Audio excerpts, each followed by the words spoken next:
Di ba? Tingnan mo, ang magpi-50 years ng Jesus Miracle Crusade International Ministry.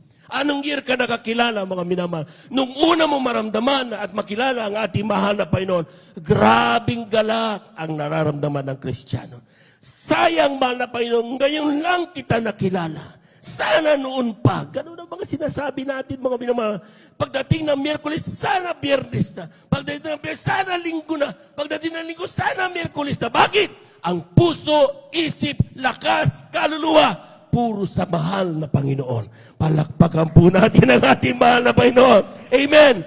Pero noong unti-unting nakakatanggap ng pagpapala, nababawasan ng para sa mahal na Panginoon, napupunta doon sa pagpapalang dumarating. Doon sa fame na natatanggap ng isang Kristiyano. Doon sa pagkilala, doon sa mga bagay na nakukuha, natatanggap ng mga papuri ng mga tao, doon na napapabilang tayo. Nababawasan ang para sa Diyos. Nasaan ang joy na meron ka? Pareho pa ba ang joy na meron ka noong ikaw ay nakakilala hanggang ngayon na naglilingkod ka? Baka hindi na, kapatid.